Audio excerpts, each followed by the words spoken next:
Ladies and gentlemen, fight fans all around the world, he was pierced for our transgressions, he was crushed for our iniquities. The punishment that brought us peace was upon him, and by his wounds we are healed. Isaiah 53:5. If you guys don't know who Jesus Christ is, man, just ask him. Just ask him who he is. Yeah, he's listening to you. And yes, he's everywhere. So you can ask him who he is. The Bible talks about him. There's so many religious books that talk about him, from the Bhagavad Gita to the Quran to history books.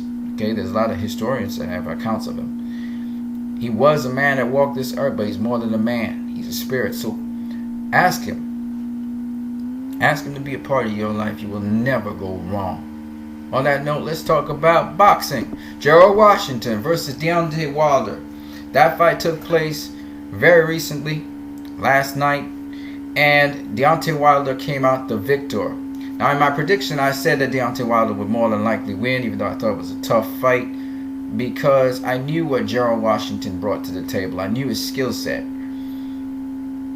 But I had a caveat that if Gerald Washington was to pull this thing off, he would have to have proper conditioning. And quite frankly, when I watched the fight, Gerald Washington was winning the first 4 rounds. He definitely won the first 4 rounds.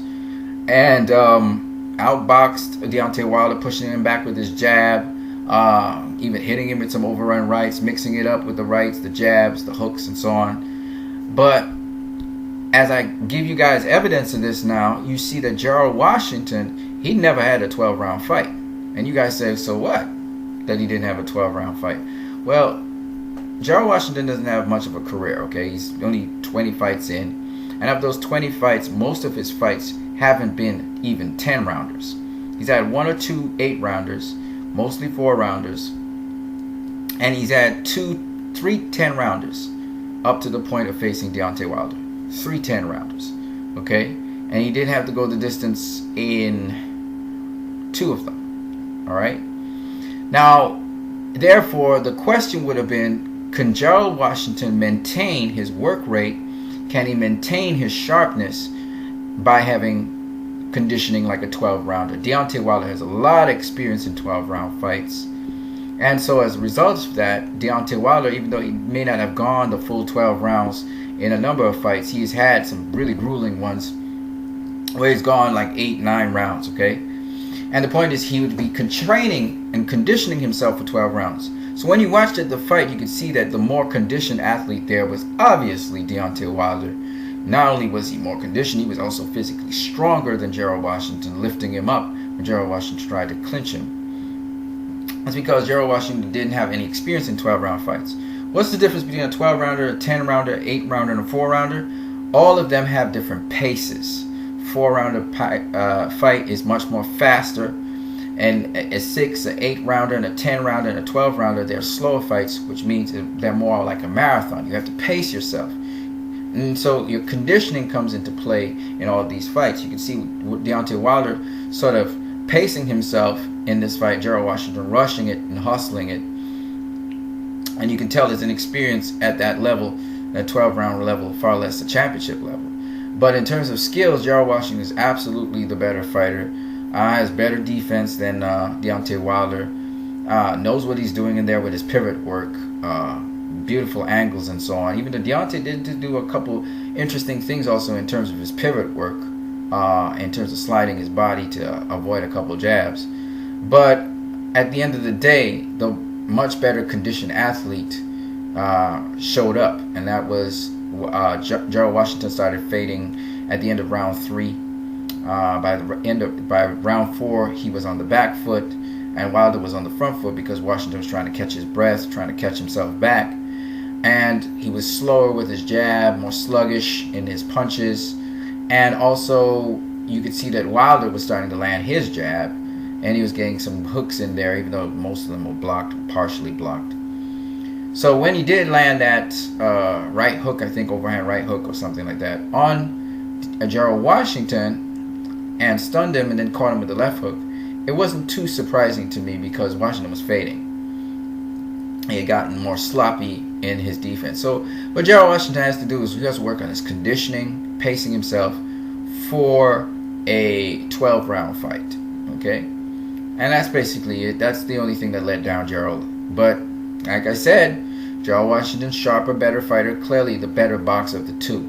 Now let's look at what the division looks like now when we start to look at these different fighters. So when we look at the heavyweight division here, Deontay Wilder is the WBC champion. Now the number one contender is Bermane Stiverne again. There's Luis Ortiz, but he might have been juicing. Kubrat Pulev, Dillian White, Andre Ruiz is there. Carlos Takem. All right, all of those guys are there now. In the WBA, we're looking at nobody's really a world champion at this present point in time, but Klitschko is there in the runnings. Anthony Joshua will be facing Vladimir Klitschko, so this will be interesting. And you have Joseph Parker, who's the WBO champion. I'm hearing talks that Deontay Wilder wants to face Joseph Parker, which would be very interesting as well.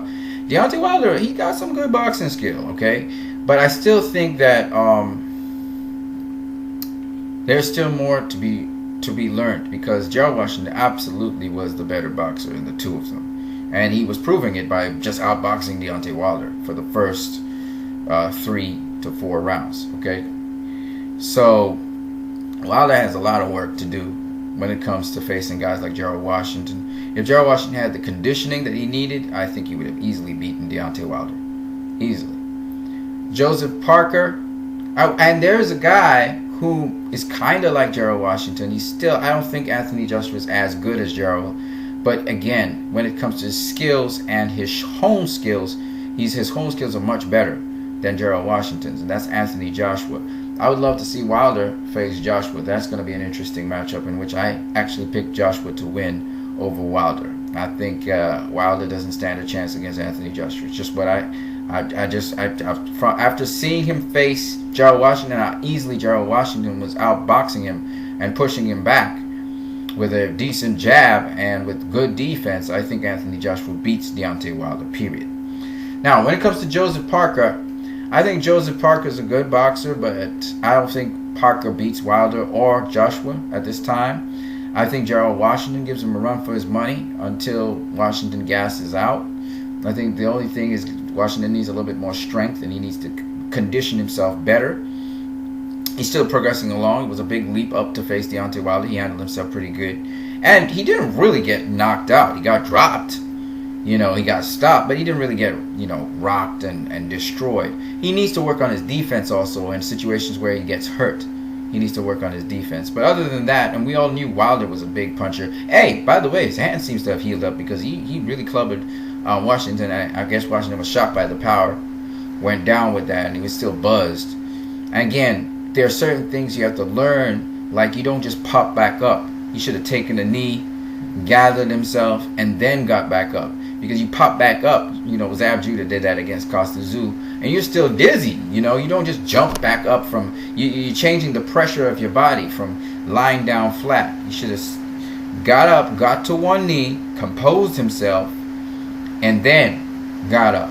So these are, again, more veteran moves Gerald Washington has to learn. It's good learning curve for him. I think he's going to become a great world champion very soon. But, you got to learn. So this championship fight should have helped him a lot. You also have in the heavyweight division David Haye, Shannon Briggs is there. You've got other people like Dillian White's there. Dillian White still has a lot of promise in him. You got Tyson Fury also there.